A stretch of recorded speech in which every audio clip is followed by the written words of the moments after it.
it goes again to the propaganda narrative that Russia pumps out of being this independent country and self-reliant and, you know, the decadent West and, you know, satanic West. I can list them as far as they go.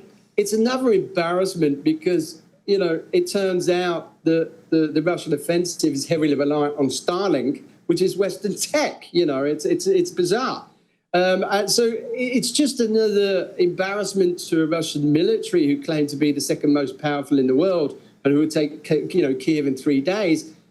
And, you know, they've had to get the help from Belarus to platform the invasion. They've got help from North Korea, Iran, China to a degree. They've got a foreign patchwork of mercenaries coming in to give them a hand. Still, they can't take Donetsk Oblast. And now they rely heavily on Starlink and, you know, tech from the West.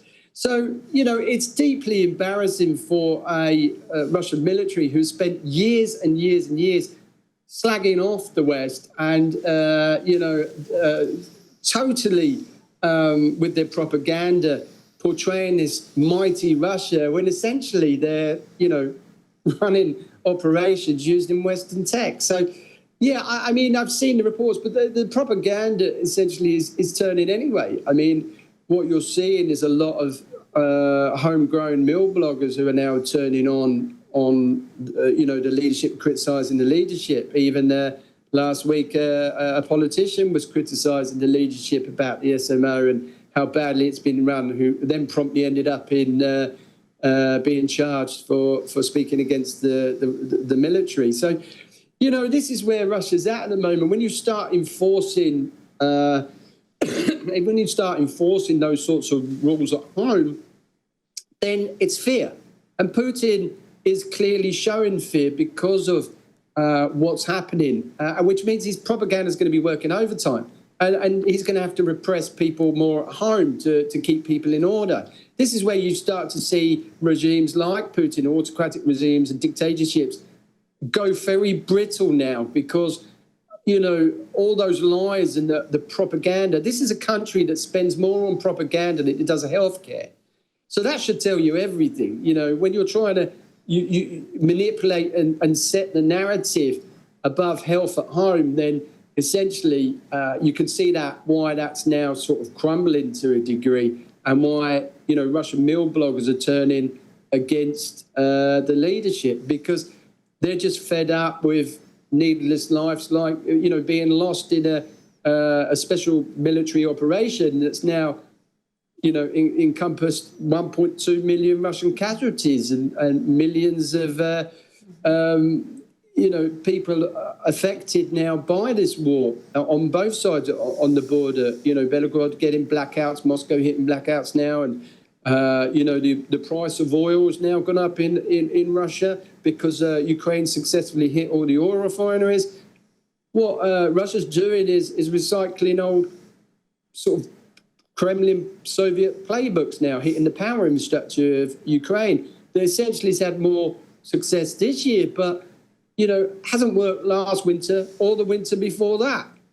So, you know, he's spending billions on hitting winter, you know, the power infrastructure in Ukraine, as we talked about, but essentially with no guarantees of any sort of success. I mean, it's in March, you know yourself, next month, halfway through next month, we'll start getting the rays of sun and spring and summer's around the corner. So, you know, he would have spent billions by then on trying to hit Ukrainian power infrastructure.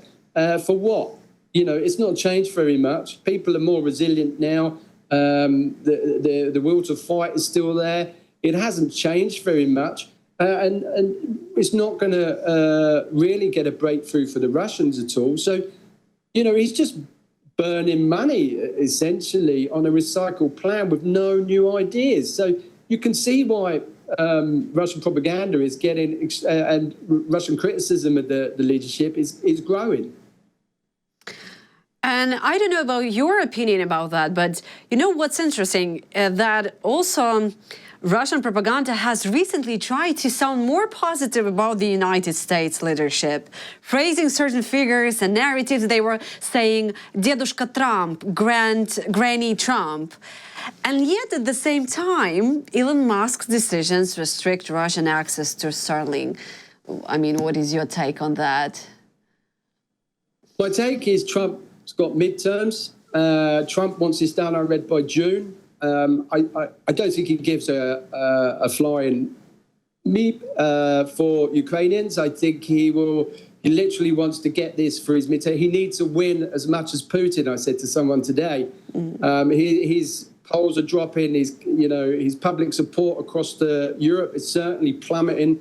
So unless you're in one of those sort of right-wing parties. So he needs a pick-me-up as much as Putin, who's clearly searching for any sort of win now because his military, he's now relying upon Trump to try and give him the rest of Donetsk because he's failed to take it in 11 years. So, I think Putin has never been under this much pressure. I think his PR and propaganda is working overtime to try and create false stories. Look at Kupiansk, look at Pokrovsk.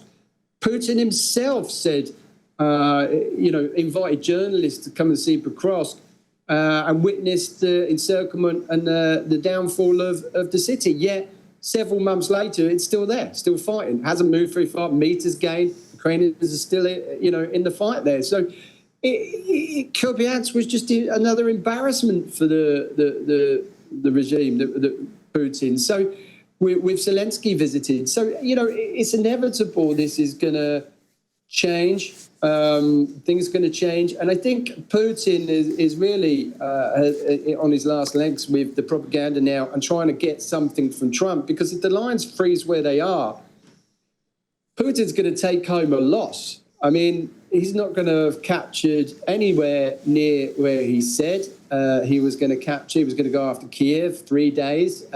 He's annexed far more territory than he controls that he doesn't look like he's ever going to get. The economy's teetering. People's lives have got harder in Russia. And then, he's having problems hiding the 1.2 million casualties that are coming back either in a box or looking like Transformers for the rest of their life. It's him. All blood lies with Putin and this bizarre SMO that's failed, that he's still trying to revive through political talks to Trump. And Trump's entertaining it, which is even worse. Since his inauguration, attacks across cities in Ukraine have risen. This is not de-escalating. This is a Russian leader who sees weakness and who's escalating the problems in Ukraine. So, Trump can go on about Biden all day long, but, Biden, for all his faults, it wasn't this bad under Biden. Biden didn't want to escalate, but he didn't stop military sharing or pull humanitarian aid or, Trump was stopping artillery rounds before he became president. So, this is all about politics and visuals, and Trump needs it before the midterms. He's going to be crushed through the midterms. So he knows it, everybody knows it, and we're sort of expecting it. So, yeah. Going back to what he said, he needs to win just as much as Putin at the moment. Yeah, absolutely. I've heard Zelenskyy said that they set up a deadline for Ukraine and Russia to finish the war. No, just to stop a fight until summer. That's interesting. Say it to Russia, don't say it to Ukraine. And just another more... another motion about the Starlink. SpaceX is a private company, right? It's not the U.S. government company. However, there is a discussion about Ukrainian Ministry of Defense, this white list for authorized access of Starlink. Could this be interpreted by Russia as de facto U.S. participation on Ukraine's side? And does that interpretation matter at all? I don't think so. I believe he stopped it in Kherson when Ukraine were advancing at quite a rapid speed to retake the city. So, it's balanced there, I think. I wouldn't trust... I think Fedorov is a really good guy that Ukraine have brought in, who's very tech-savvy, who after that, already found alternatives to Starlink. It's not my speciality, if I'm truly honest, but certainly I would say, the Russians are now openly talking about finding get-rounds. I didn't realise, to be honest, how reliant they were on Starlink, but looking at, Telegram chats, it looks devastating for him. It's going to slow advances up even more than the snail's pace that they're going on now. I mean, it's according to stats, it's the slowest advance ever since World War One to take anywhere. I mean, look at how long it's taken to take Pokrovsk. They started the offensive there 2 years ago. So, they're not making good ground. They're going to have a forced mobilization if they are to make ground. I think they will find a workaround. They are learning on the front lines. When I talk to my friends, they talk to me and say it's changed immensely since 2022, and they are learning. And the manufacturing has gone up in the production of drones. So it is something to watch. Where they go from here, I don't know. I think it's unlocked a level of corruption in the Russian military. So obviously, we could see a spate of Russians now being jailed for corruption. I mean, it's deeply embarrassing for Russia, to be so reliant on some American tech and to have it all stopped while you're on an operation in another country trying to take the government. It is beneficial to Ukraine that that's the case. I'm so happy that they acted quickly to be able to do that.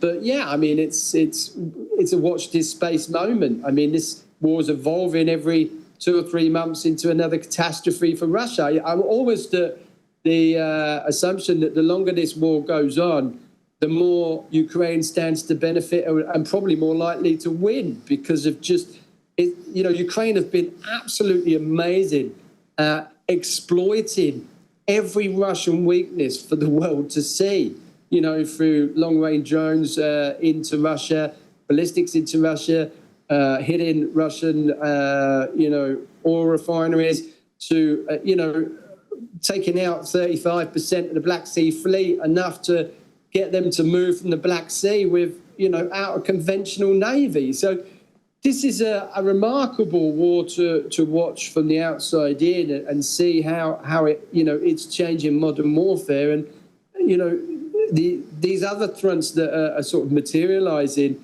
the economic fronts, they're going to have more, and the political are going to have more prevalence, not so much the battlefield. It just can't see Russia even getting a breakthrough. So, I think economically, as I've said before on the show, if economically Russia collapses, which it has done before, you can end up walking to the occupied territories without a shot being fired. So, a year ago we were being laughed at when we talked like this, and now people are looking at it thinking, well, actually, this could happen.